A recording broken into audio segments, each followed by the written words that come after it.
El canto de la oración. 1. La oración. Parte 2. La escalera de la oración.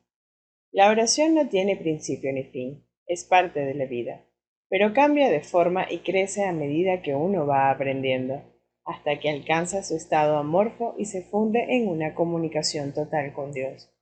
En su aspecto peticionario no necesita apelar a Dios, que de hecho rara vez lo hace, y ni siquiera entraña creencia alguna en él. En estos niveles la oración es un simple desear, que surge de un sentido de carencia y escasez. Estas formas de oración o de pedir desde la necesidad siempre entrañan un sentimiento de debilidad e insuficiencia, y un hijo de Dios que sepa quién es jamás haría uso de ellas. Así pues, nadie que esté seguro de su identidad podría orar de esa manera, pero no es menos cierto que nadie que no tenga certeza sobre su identidad puede evitar hacerlo. La oración es tan continua como la vida. Todo el mundo ora sin cesar. Pide y ya has recibido, pues has decidido qué es lo que quieres. Es posible asimismo alcanzar una forma más elevada de pedir desde la necesidad, puesto que en este mundo la oración es reparadora y por lo tanto entraña niveles de aprendizaje.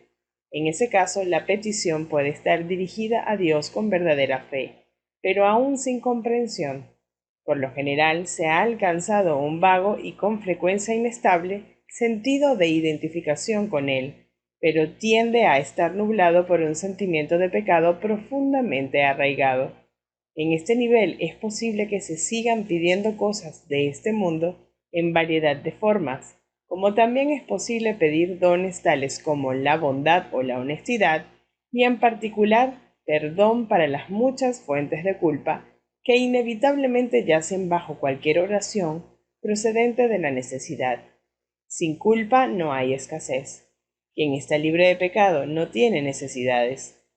En este nivel surge también una curiosa contradicción de términos conocida como orar por nuestros enemigos. La contradicción no se encuentra en las palabras mismas, sino más bien en la manera en que usualmente se interpretan. Mientras creas tener enemigos, habrás limitado tu oración a las leyes de este mundo, y habrás limitado también tu capacidad de recibir y de aceptar a esos mismos estrechos márgenes. Sin embargo, si tienes enemigos, tienes necesidad de oración, y una gran necesidad, por cierto.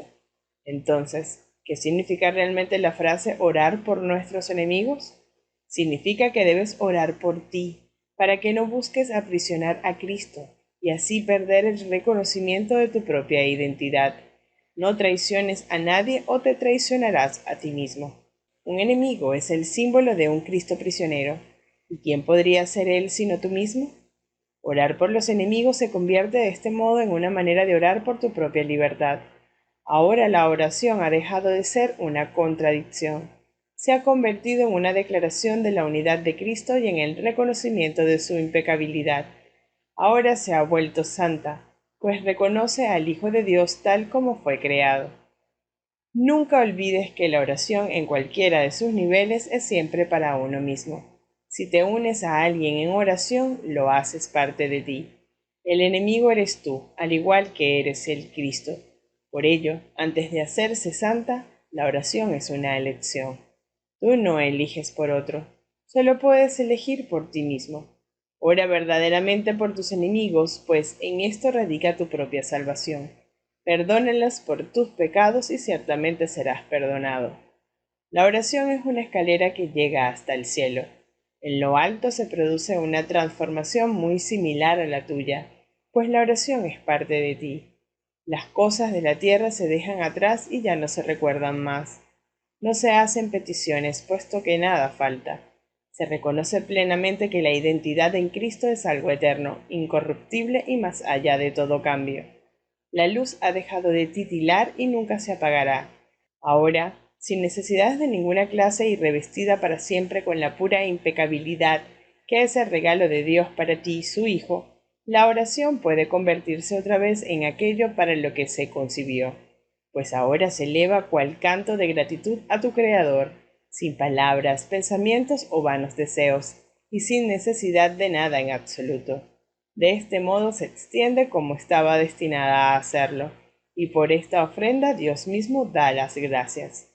Dios es la meta de toda oración, lo cual la hace eterna en vez de temporal.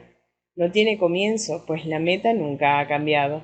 En las formas que adopta inicialmente, la oración es una ilusión, ya que no se necesita escalera alguna para llegar hasta aquello de lo que una nunca se alejó. No obstante, la oración forma parte del perdón mientras éste, que de por sí es una ilusión, continúe sin lograrse. La oración estará ligada al aprendizaje hasta que el objetivo del aprendizaje se haya alcanzado, y entonces todas las cosas se transformarán al unísono y retornarán libres de toda mancha a la mente de Dios. Este estado es indescriptible al encontrarse más allá del aprendizaje. No obstante, es necesario entender las etapas por las que hay que pasar para su obtención si la paz ha de ser restaurada en el Hijo de Dios, quien vive ahora en la ilusión de la muerte y en el temor a Dios.